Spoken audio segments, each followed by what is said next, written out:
आज माझ्या मतदारसंघामध्ये एक महत्त्वपूर्ण अशी प्रेस कॉन्फरन्स आपण आयोजित केली।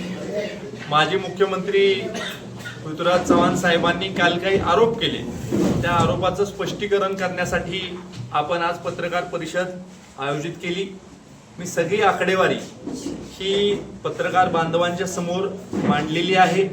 मुळात कराड दक्षिण विधानसभा मतदारसंघामध्ये SIRचं काम चालू व्हायच्या आधी म्हणजे 10 जून 2026 ला एकूण मतदारांची संख्या ही 3,03,202 इतकी होती। या 3,03,202 मतदारांपैकी 2,67,121 मतदारांचे EF फॉर्म हे आज सरकारकडे आलेले आहेत।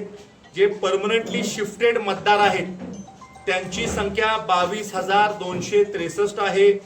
जे मतदार आज हयात नाही आहेत अशांची संख्या 7,695 आहे। जे मतदार या प्रक्रियेमध्ये ॲब्सेंट होते त्यांची संख्या 1,554 आहे। आणि त्यामुळं जे दुबार मतदार आहेत, दुबार मतदारांची संख्या 4,528 आहे। आणि त्यामुळं त्यांनी जो आरोप केलेला आहे की 58,000 दुबार मतदार होते, हे धाधांत खोटं आहे। सगळी आकडेवारी ही प्रांत ऑफिसकडे उपलब्ध आहे।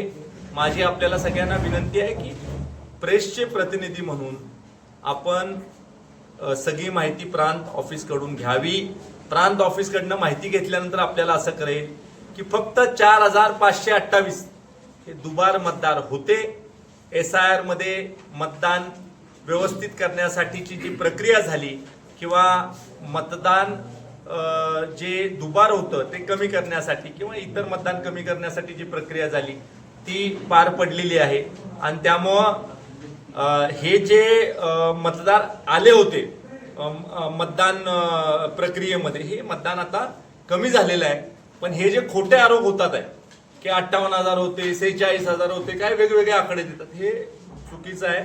आणि त्यामुळं माझी आपल्याला एक आपल्याला सांगणं आहे की देशामध्ये मतदान वाढीचं प्रमाण हे साधारणतः 8% आहे।